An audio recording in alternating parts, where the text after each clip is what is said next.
بھی ثابت ہو گئی کہ جہاد جو ہے یہ فرض عین نہیں ہے، یہ فرض کفایہ ہے۔ فرض کفایہ اس کو کہتے ہیں کہ بستی کے چند افراد، ایسے افراد جو دشمن کے مقابلے میں لڑنے کے لیے کافی ہوں، اتنی تعداد ان کی ہونی چاہیے، اگر وہ جہاد فی سبیل اللہ کے اندر شرکت کرتے ہیں، باقی ساری بستی نہیں بھی کرتی، کوئی عرض کی بات نہیں، تو یہ فرض کفایہ کے اوپر عمل جو ہے نا وہ ہو رہا ہے۔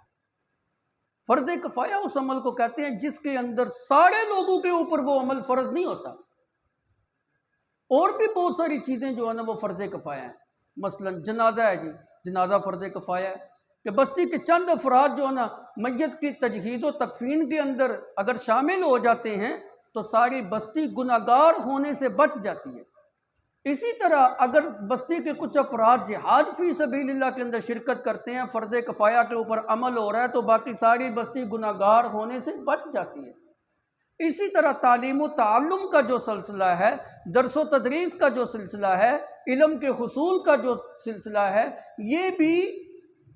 ساری بستی کے تمام افراد کے اوپر فرض عین نہیں ہے، بلکہ اگر چند افراد نے علم دین حاصل کر لیا ہے اور اپنے علاقوں کے اندر جا کے وہ دین کی تبلیغ کر رہے ہیں تو فرض عین جو ہے نا، فرض کفایہ جو ہے نا وہ پورا ہو۔ اسی طرح مساجد کا بنانا، مدارس کا بنانا، یہ بھی جو ہے نا ہر بندے کے اوپر فرض عین نہیں ہے، یہ فرض کفایہ ہے۔ اگر کچھ لوگ اس کام کے اندر مشغول ہو گئے تو بس اس فرض کے اوپر جو ہے نا وہ عمل ہو رہا ہے۔ یہ ضروری نہیں ہے کہ ہر بندہ جو ہے نا وہ یہی کام کرے۔ اسی طرح جنازہ ہے، اسی طرح تبلیغ کا جو ہے نا وہ مسئلہ ہے، ہر بندے کے اوپر تبلیغ کرنا لازم نہیں ہوتی، تبلیغ جو ہے نا وہ عالم کی ذمہ داری ہوتی ہے۔ ہاں ایک خاص درجہ ہے کہ اس نے، ہر بندے نے بھی تبلیغ کرنی ہے جتنا اس کے پاس علم ہے، لیکن جو ایک مستند عالم دین نے جو تبلیغ کرنی ہے، سیکھ کے جو تبلیغ کرنی ہے، وہ فرض کفایہ ہے، ہر بندے کے اوپر لازم نہیں ہے۔ تو مساجد کا بنانا، مساجد کا تعمیر کرنا، مدارس کا تعمیر کرنا، تعلیم و تعلم کا سیکھنا، جنازوں کے اندر شرکت کرنا، اسی طرح جہاد فی سبیل اللہ کے اندر شرکت کرنا، یہ ساری چیزیں جو نا فرض کفایہ کے ساتھ تعلق رکھتی ہیں۔ اگر بستی کے چند افراد بھی اس کے اندر شرکت کر رہے ہیں تو وہ سارے کے سارے جو ہے نا گناہ گار ہونے سے بچ جائیں۔ تو عرض یہ کر رہا تھا، اللہ رب العزت نے کلم وعد اللہ الحسنی، یہ بلائی کا اور خیر خائی کا وعدہ جو ہے نا وہ سب کے ساتھ جو ہے نا وہ کیا ہے۔ اب اس سے یہ بات بھی جو ہے نا وہ ثابت ہو گئی کہ دشمن کے مقابلے کے اندر لڑنا، اگر بستی کے چند افراد بھی لڑ رہے ہیں تو اس فرض کفایہ کے اوپر عمل ہو رہا ہے، لیکن یہ اس وقت ہے جس وقت حالات معمول کے اوپر ہوں۔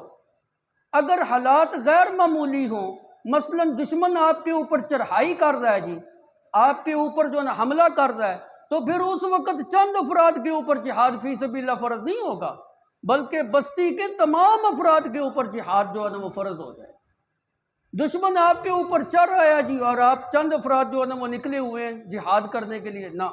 پھر ہر بندے کے اوپر جہاد جو ہے نا فرض ہوگا۔ بلکہ علماء نے لکھا ہے اگر ضرورت پڑ رہی ہے تو عورتوں کے اوپر بھی جہاد جو ہے نا فرض ہوگا، اور اس وقت جس وقت جہاد فرض ہو جائے اس وقت کسی سے اجازت لینے کی بھی ضرورت نہیں۔ جس صورت کے اندر جہاد فرض کفایہ ہے اس صورت میں اولاد کے اوپر ضروری ہے اپنے والدین سے اجازت لے کے جو نا جہاد کے اندر شرکت کریں۔ فرض کفایہ والی صورت کے اندر غلام کے اوپر لازم ہے اپنے آقا سے اجازت لے کے جو ہے نا وہ جہاد کے اندر شرکت کرے، لیکن فرض عین والی صورت کے اندر اولاد کے اوپر یہ ضروری نہیں کہ اپنے والدین سے اجازت طلب کرے میں جہاد کے اوپر جاؤں کہ نہ جاؤں، پھر اس کے اوپر جہاد فرض عین ہے، ایسے فرض ہے جیسے نماز اور روزہ جو ہے نا فرض ہے۔ جس طرح نماز اور روزے کے اندر والدین سے اجازت لینے کی ضرورت نہیں، بلکہ اگر والدین خدا نخواستہ اس کام سے منع بھی کرتے ہوں تو پھر بھی اس کام کے اندر ان کی نافرمانی کرنی ہے۔ کیوں؟ مخلوق کی ایسی اطاعت جس کے اندر اللہ رب العزت کی نافرمانی ہوتی ہو وہ قطعاً جائز نہیں، بے شک والدین کی نافرمانی ہو رہی ہو وہاں پہ نافرمانی کرو، فرض عین کو پورا کرو۔ تو جس وقت جہاد فرض عین ہو جائے اس وقت والدین سے اجازت لینے کی بھی ضرورت نہیں، غلام کے لیے حکم یہ ہے کہ آقا سے اجازت لینے کی ضرورت نہیں۔ اور امام ابو حنیفہ رحمۃ اللہ علیہ یہ فرماتے ہیں اس موقع کے اوپر عورت کے لیے اپنے خامند سے بھی اجازت لینے کی ضرورت، کیونکہ وہ فرض ہے۔ تو یہاں پہ 4 صورتیں، پچھلے سبق کو بھی ساتھ ملائیں گے نا۔